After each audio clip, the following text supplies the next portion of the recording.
Hello, welcome to another episode of Mike Sports. I'm your host, Eric, joined as always by my co-host, Landry. Landry, how you doing tonight? Coronavirus. It's killing sports. Yeah, that's going to be a big topic tonight, a heavy topic. It sucks. I don't know all the right answers. I'm probably going to give you a very uneducated opinion on the matter, but I'm certainly going to give you my opinion. Okay. Look, I don't know, I don't know all the medical stuff about this. Everything that I've read and seen is that, if you have it, it's like you treat it kind of like the flu, as long as you're not one of either the elderly or a young child. It can be treated the same way. You should be, quarantined for about 2 weeks if you display the symptoms, because, it's going to react to everyone differently. Like if you have like a breathing condition, like a COPD or something like that, you're more at risk. Right. And I think those people should consider not attending games, not, kind of stay under the radar for a bit. And I think that would be a smart move for them. For the regular folks like me and you, stay vigilant with, washing your hands, do all the things you should normally do, and you should be just fine. And so I guess, to me, the only area where I really think sports should be doing anything at all would be if you feel like you're at risk or that, you feel uncomfortable attending any of these games, you should be given a refund, no questions asked. Yeah, I'm thinking it sounds like their big concern right now is crowds. Mm-hmm. Like the Houston Rodeo has been canceled officially. Some events in Austin have been canceled. I know the Staples Center. Aren't the Warriors playing to a no crowd at all tonight? And they're playing in their stadium with no crowd. Oh, yeah, but I mean, I think that's just nobody bought tickets for them. Yeah, but it just seems like, that seems to be the lay of the land right now. Well, it's funny. Not that this is funny, but a few years ago, because of riots in Baltimore, the Orioles and the White Sox had to play a game in front of nobody. They shut up. They shut out the stadium. Nobody was allowed in. Right. And, the joke was the Orioles had to come out and tell everybody the next week, you're allowed back in now, guys, and still nobody attended. Yeah.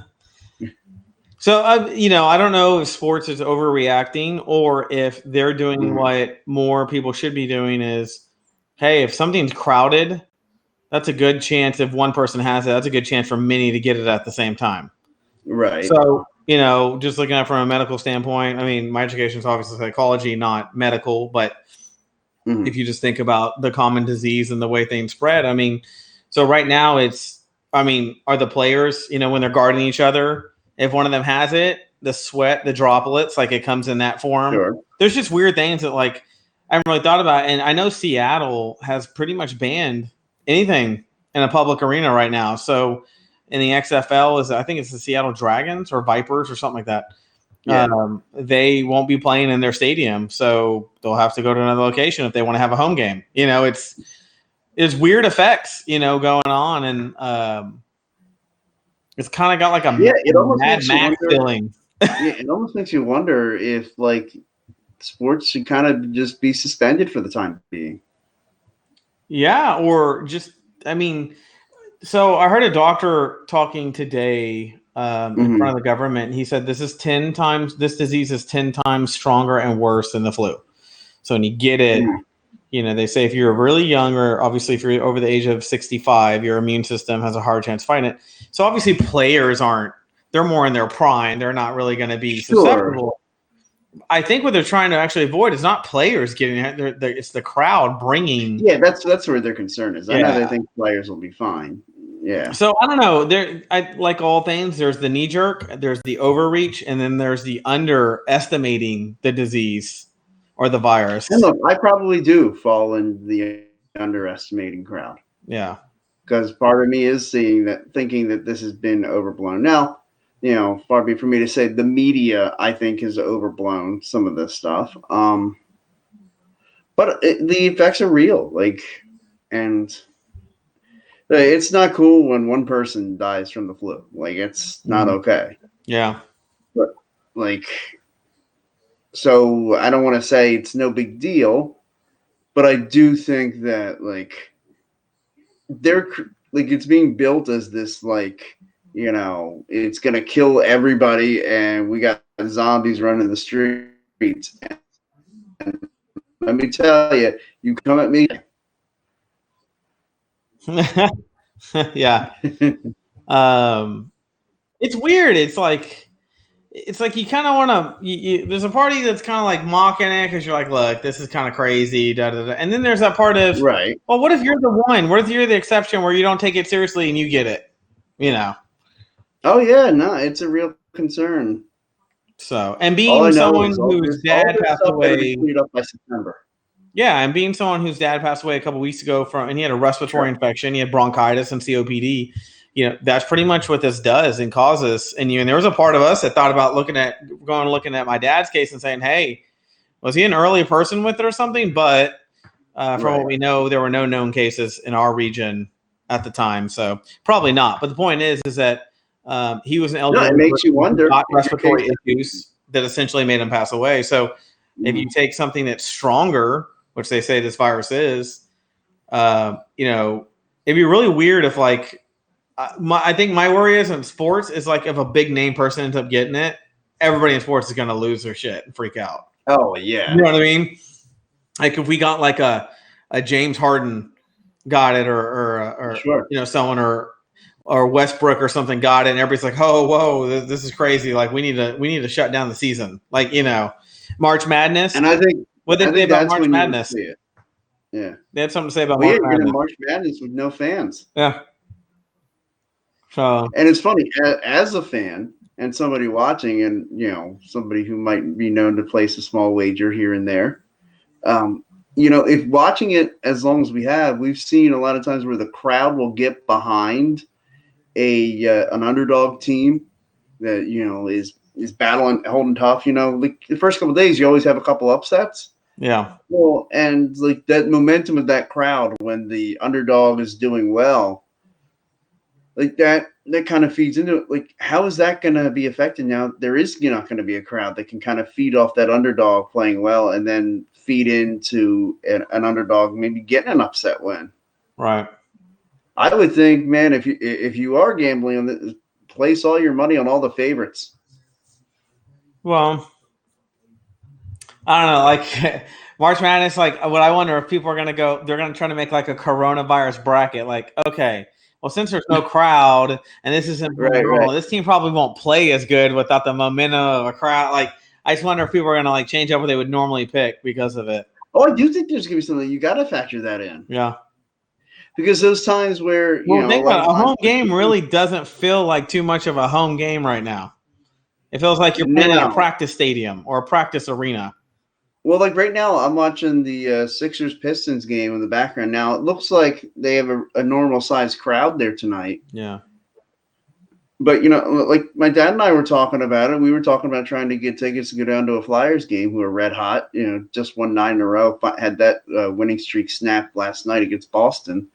But we were talking about trying to go down to a Flyers game. My dad was just like, you know what?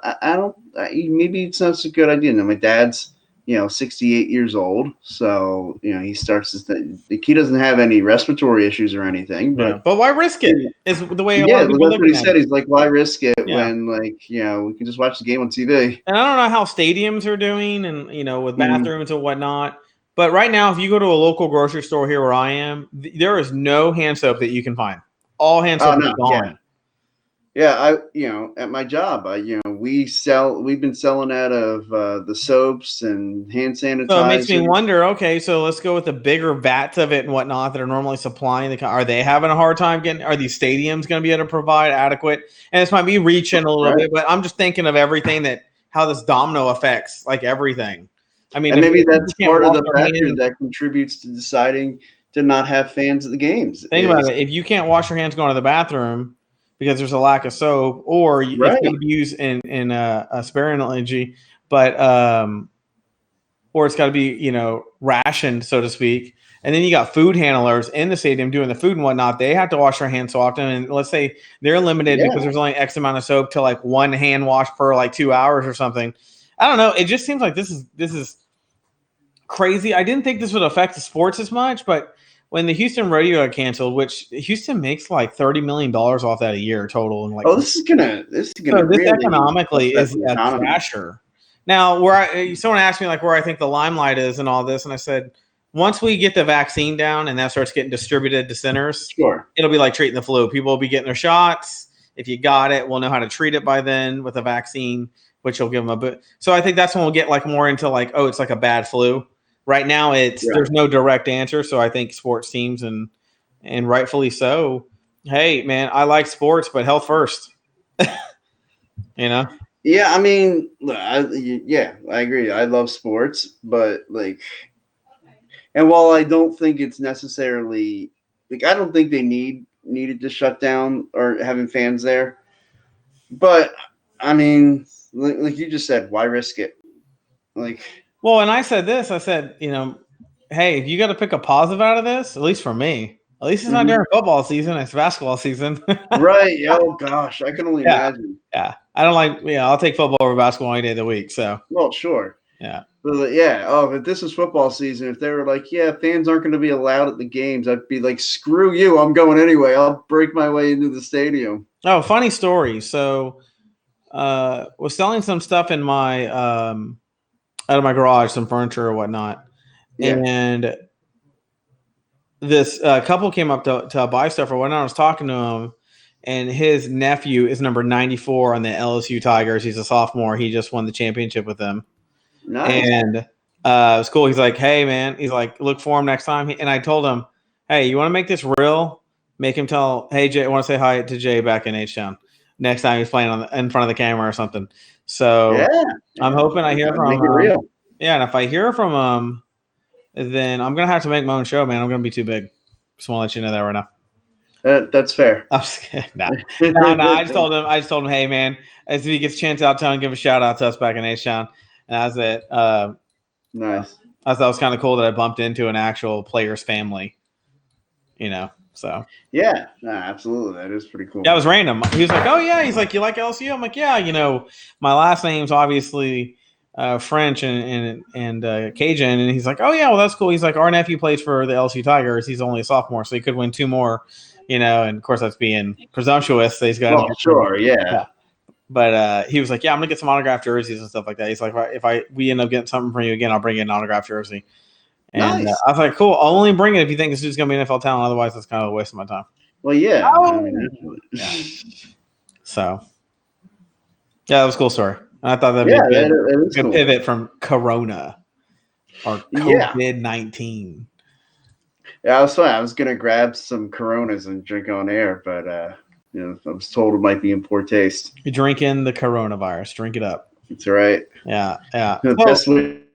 To the March Madness thing, you know, the March Madness thing, I think we're getting a little crazy. We're starting to kind of shut down regular life in order to accommodate fixing this thing. And I just think it's like everything, like politics.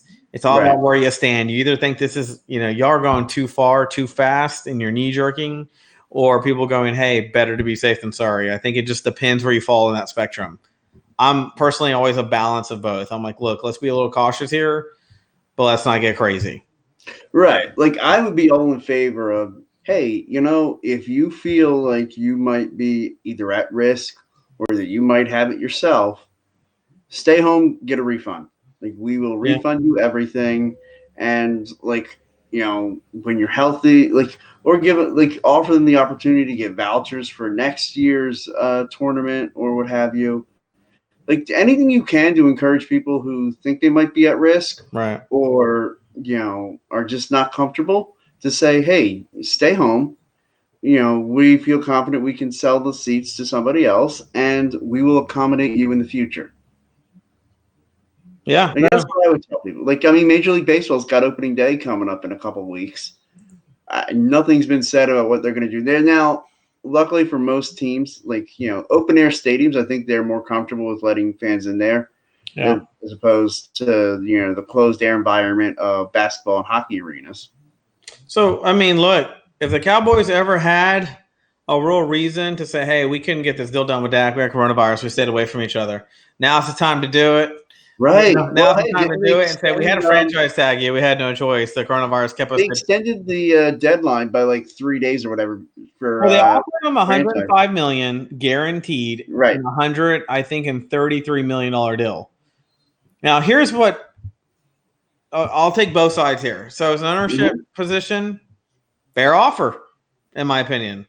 Sure. From a Dak Prescott offer, I'm basically going to go, are you effing kidding me? You couldn't put $3 more million in there to make it equivalent to Wentz's contract? Well, that's what I'm saying. Like, just for the hell of it, just match Wentz's contract. Yeah. So. And Jerry's got to know that. Like, that's all because the reason why it was so smart of the Eagles not to just sit there and toot the Eagles' horn to get Carson Wentz's deal done early, and this is why I was saying it's all last off season. Get Carson Wentz's deal done early because you want to get out ahead of that quarterback market, ahead of the Dak Prescotts, ahead of Jared Goff. So those guys are each going to want more because they're the next ones getting paid.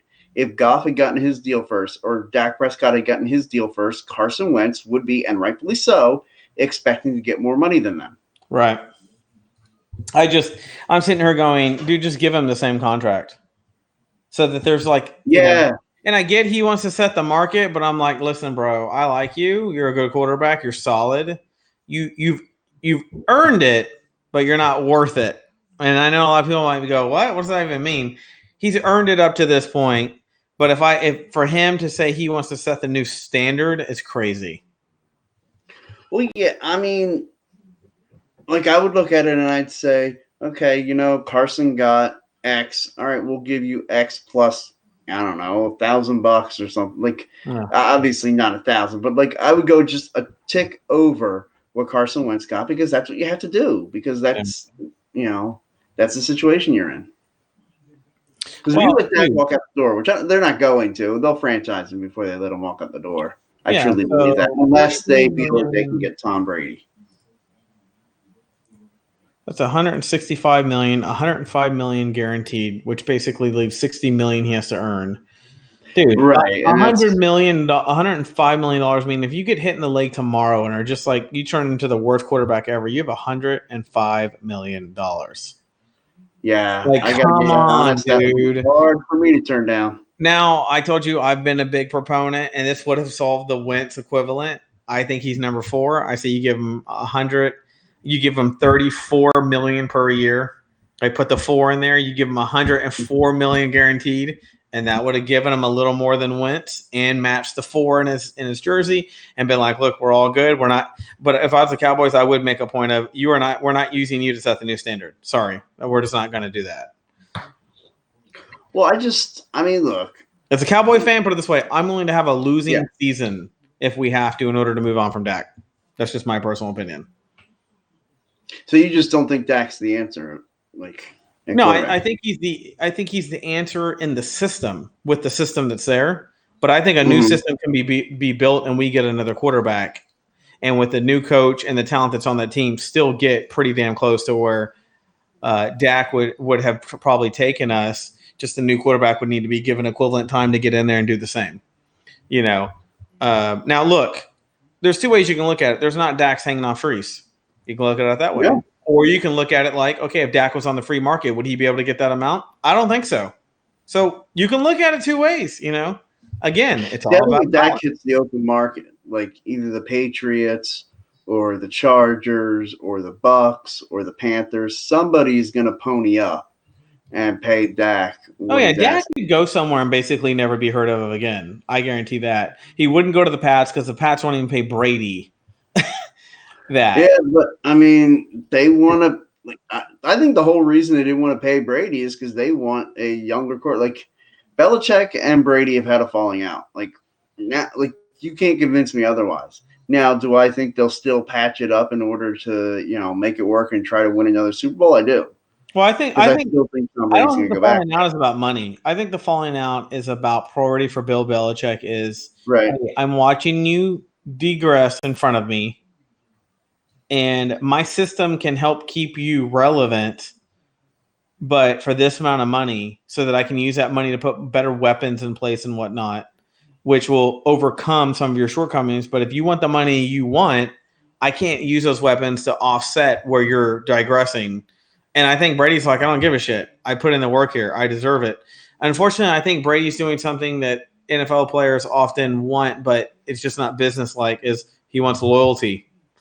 And I think they're a year-to-year I business. think he feels like he gave them loyalty for years there of saying, okay, I'll take a little less money and you can surround me with great talent and we'll have chances to win.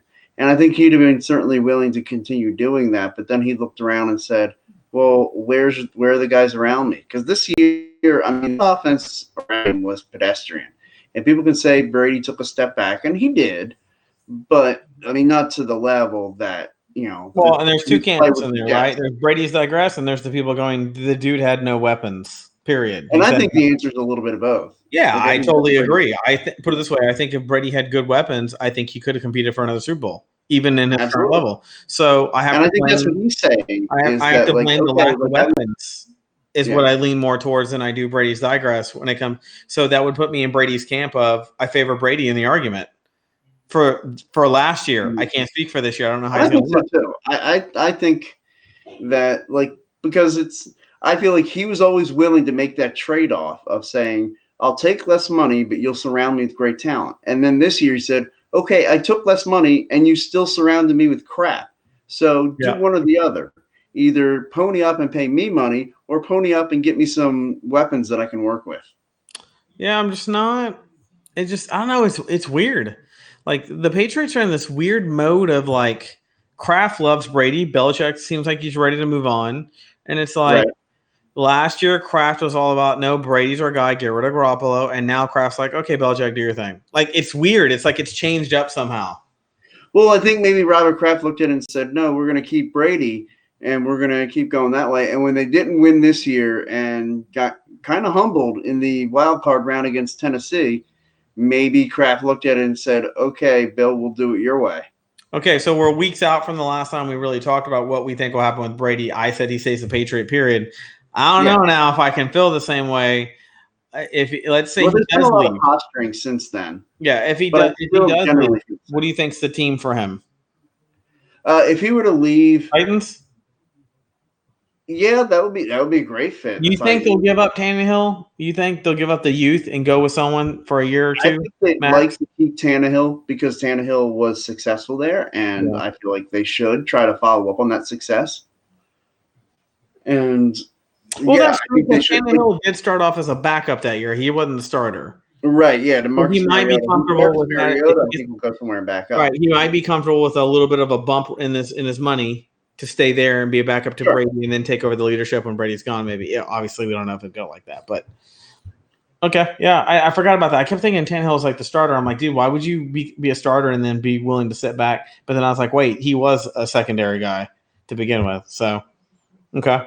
Yeah, although I think he's going to want to start because he's definitely going to have that chance, if not in Tennessee, then somewhere else. Mm-hmm. You know, like, again, insert the team names: Raiders, Bucks, Panthers. Well, he's in who am I thinking of? The quarterback of the Vikings. What am I thinking of? The quarterback of the Vikings is Kirk Cousins. Yeah, Kirk Cousins. Lived in a van, lived in his mom's basement. I was like, how can I get him his name? I feel like Tannehill is kind of like, hey, I have some success like Cousins. So now I'm primed to have another big contract. And my thing is, I want to see Tannehill one more year, play that kind of success. Then I'm going to go, okay, we need to give this dude a contract, lock him down. Well, but if I was Tennessee, I think that's exactly what I would do. I'd be. You do that now, though. So I'd want another year. I say, I'll give you a 1-year deal. I franchise Ryan Tannehill. Yeah, there you go. Yeah, I'd re-sign Henry into a long-term deal, and I would say, okay, we're going to run it back with this group, but Tannehill, you're on a 1-year franchise deal, so go out there and prove it. And if you do, you got $100 million waiting for you next year. Yeah. Yeah, I don't know. It's weird. Like, and then you got Travis Henry floating in there. Does he need to get that big contract, which will obviously take away from what Brady could be offered or Tannehill? Sure. Yeah, the rise of the running I back. think maybe sign Henry, and they're gonna franchise Tannehill. Yeah, the rise of the running back last couple of years. Yeah, Ezekiel Elliott getting paid now. Derrick Henry might be getting paid. Gurley, Chargers running back. Although he held out, it didn't work, so he ended up showing up camp Yeah, anyway. Gordon. I mean, he'll get paid somewhere this offseason. Yeah, I think. yeah. I think we're getting back. You know what? Me personally, what kind of diminished the role of the running back was getting rid of the fullback in a lot of formations. The fullback made the running back more successful by hit. Well, sure. Yeah. And now it's like, wait, why are we gonna have this fullback back there when we can just have another pass catcher? Yeah, because now it's all about passing. Yeah, and people are and also it makes the game go faster. You have a higher chance of scoring now. But you have the people basically going, well, of course your running back has wear and tear. He's got no one blocking in front of him like he used to. Sure. Yeah. I was thinking about that the other day. I was like, man, when I was a Cowboy fan when I was younger, we chanted moose. There's no moose anymore. Right. No, it's funny. Watching a game with my nephew, and Daryl Johnston was the announcer. Mm-hmm. Yeah, and he says, "Oh, well, what position did he play?" And I said, "Oh, he was a fullback." And my nephew looks at me, "What's a fullback?" I'm like, and I just told him to get out of the room. Exactly. You're like, give me 20 push-ups and then leave the room. Yeah, that's really weird. And on top of that, did you hear? I think I sent you the article. I can't remember. Al Michaels and Peyton Manning being pitched at to be the Monday Night Crew of Monday Night Football. I think that would be power. That's a power duo. That would be fantastic. And I think that all comes from the Tony Romo. I think the whole Tony Romo thing has got ESPN a little jealous. Well, yeah, Tony Romo. The ESPN tried to go after Tony Romo. They wanted to make him the highest paid announcer in football, and then CBS did. Yeah, you know why I think why Romo wouldn't leave CBS? CBS is one of those, you wear our coat, you're in our fraternity, you're basically here until the next big thing comes along. Sorry, Sims, and we kick you out 20 years later, or you're there until you just want to leave. And I think ESPN is a little more volatile. And I think Romo saw that and he thought about that and he said, I can be relevant for 3 years and then they could decide to make a big change up. And I don't think Romo's looking for, hey, my wife, my family, we just want stability at this point. Yeah, I mean, and he's already rich. ESPN would throw a ton of money at him. Yeah. And they tried to, but I thought the only way Tony Romo would leave CBS would be if it was for NBC. Because that's the premier spot, is to be the color commentator on NBC for Sunday Night Football. Right. And I mean, I love Tony Romo way more than I enjoy listening to Chris Collinsworth, believe me. Yeah, I think Chris Collinsworth, he's obviously not a bad person, but look, Romo is like a young kid in the backyard commenting on football. And he brings a different kind of energy in this stale, like politically correct. He brings like this fun, like off the cuff nature that we haven't seen in a while. And I think Peyton Manning, I'd be curious to see, because Peyton Manning obviously has a big sense of humor. If you ever watched half the commercials this dude does. But I don't know if he knows how to not be architectural completely and blend some of that humor into the game. I don't know if he was an announcer. I don't know. I'd be curious to see that. But I've seen Peyton Manning be a little strict sometimes when talking. And I'm kind of like, no, I'd want to see more of the fun, humorous Peyton Manning in the booth. I don't know which one we'd get. Yeah, we're going to have to get a balance of the two. Yeah. Who else? So if you could pick a player that you think would make a good announcer without blowing it and saying something stupid or getting mad and upset, who do you think would be a good announcer in the future for them people to be scouting out? Like Tony Romo got kind of scouted for it. Right. Tony Romo was definitely scouted. They picked him out for that role. And I don't know if you can hear me. I'm having some technical difficulties I can hear you. on my end. Yeah. Okay. Yeah, because I was getting a little bit of static here. That's when the coronavirus is getting into the electronic lines. I'm pretty sure that's the only logical explanation. Yeah. But yeah, Peyton Manning made a lot of sense as one of those guys who could fill in that role.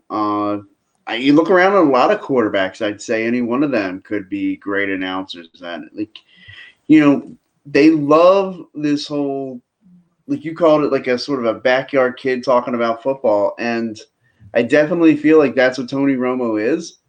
and his ability to read plays, and he reaches the hardcore fan, which I think has become more and more a thing of like the hardcore fans watching the games at home, because the NFL has basically tried to make the in-stadium experience more for the corporations and that, and the television experience be more for the hardcore fan. Well, and think about this. So you have Jim Nantz, who kind of, balances the act. Wait, is it Jim Nantz? Yeah, Jim Nantz is CBS. Right. Yeah, Jim Nantz kind of balances the act and whatnot. Imagine if we had two Tony Romos together. I don't know if that'd be good or too much. Well, it's funny. Like Jim Nantz is kind of like how Pat Summerall was for John Madden. Yeah. Like John Madden was so over the top with and John Madden's like, you gotta go here, you gotta do this, and boom, tough acting, and you're like, what? Like I just love the big plays. It would be, fuck you. I can hear you. What? You're still there? Oh, I don't know. It kicked me out of the room. That was weird. You said F you, and I was watching you talk the whole time. Corona. Oh, what is it? It streams offline. It's on. Hey, maybe I can't see you at all. It's saying streams offline. Maybe refresh and join the. Okay, well, it looks like he is offline.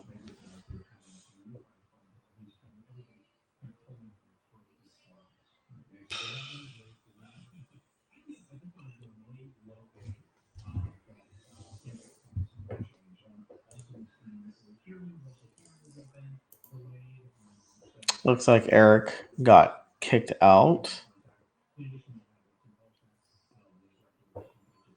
Well, waiting for Eric to come back in. So we're talking about, what announcers we think would be good. I'm kind of thinking Romo's kind of the best, but let me see what I can do here with this.